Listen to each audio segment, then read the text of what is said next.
Okay, yeah. So this year is very much going how I anticipate for everyone. No one's moving clubs, and we're struggling to get first team games at the big end. But at a smaller club, you play a lot more and you develop, like the likes of Gal have done. McShane, he played a lot of games for Arsenal last year. Let's see. Oh, they haven't picked him for the Ireland squad because he was injured. Yet he could still make it if they go in and picked him. But I think it's too late. They can't. This is the stupid thing about the game. It won't take someone if they're injured because it's artificial intelligence. Yet by the time the tournament starts, he would be fit, which is such a shame for McShane to miss out. But he's only ever had one start before, so maybe he's just not on their radar for whatever reason. And as you can see, McShane's looking very nice, but he's jumped up a little bit, So he's probably played a lot for Arsenal, but Gal's almost pushing him for number one now because of the games. But he played a lot. That's a lot of games for Arsenal.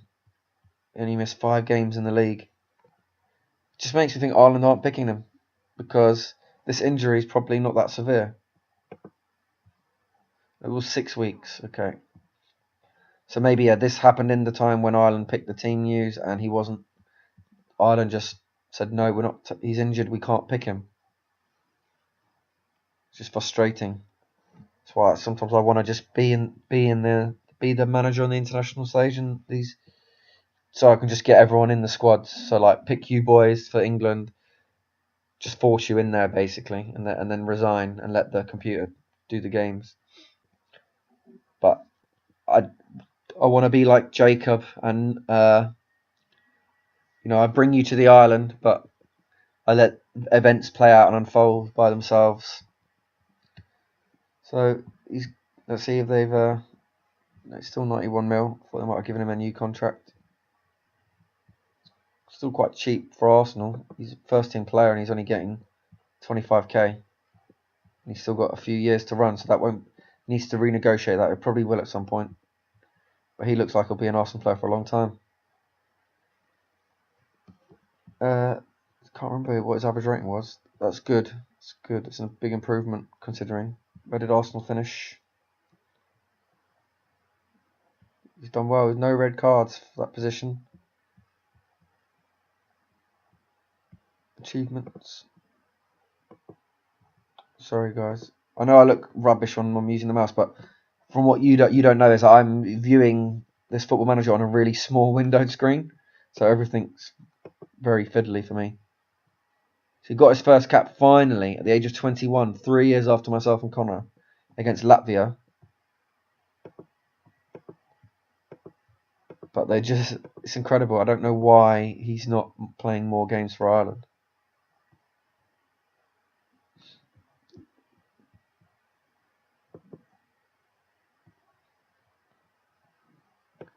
Monday, still at United. His value's gone up a lot. So that's to do with he signed a new contract. Yeah, he was one where he had 1 year to go. I expect him to sign a new contract. You're not going to want to leave, but again, I expect him maybe to only have played 10, 15 games overall.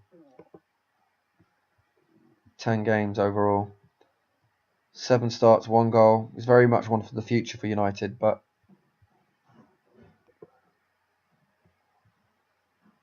I still don't think he's good enough for United at the very top. So even if he stayed here, waited patiently, they'd only go and sign someone who'd just relegate him to the bench anyway.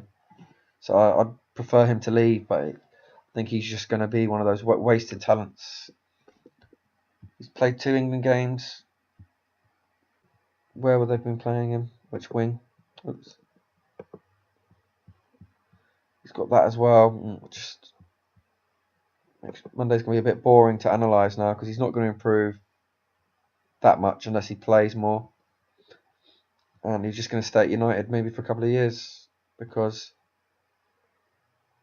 teams aren't going to blow a lot of money on him when he doesn't play. And they're not going to loan him out. So again, the general theme seems to be that if you have the potential to be the best, don't make that big leap too young, too soon.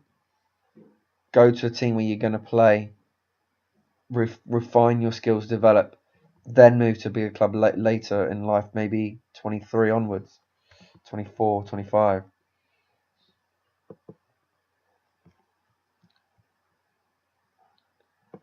Stephen, how's he getting on? Well, his stats looking good. As we saw, when we clicked into City's team, I think he had 20 starts, so he is playing for them. But I don't think he's good enough for City. But he is playing for them.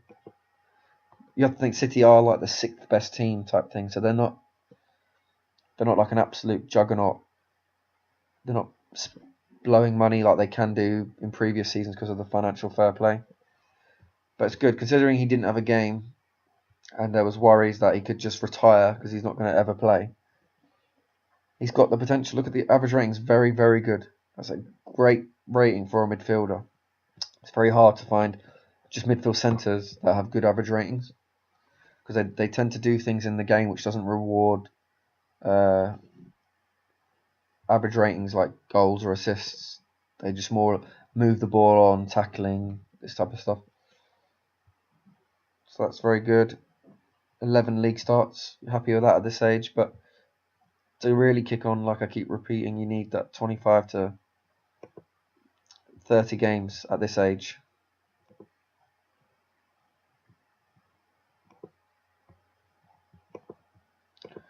So we've still got Refrex, Pratt, Connor, Stephen. I think Baldwin's at City as well, isn't he?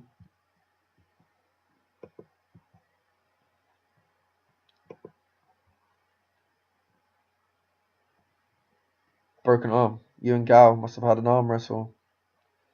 5 weeks.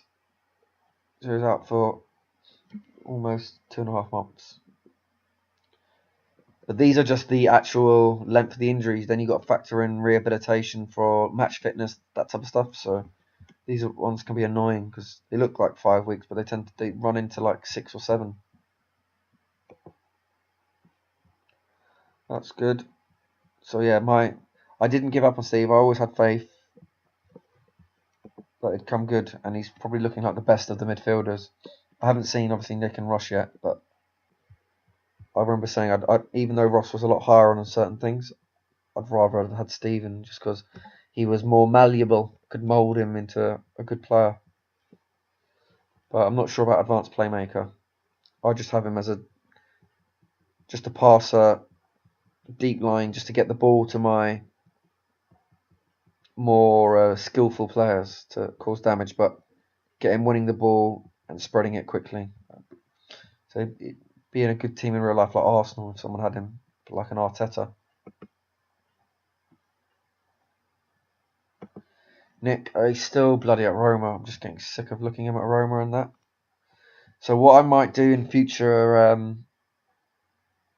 episodes is move 2 years at a time now. Let me know what you think. I will wait for your decision. Are you happy just to do it 1 year by year, or would you rather like a 2-year push and then just so it just coincides with every international tournament and we can do it that way? So yeah, let me know. I'll put it to a vote.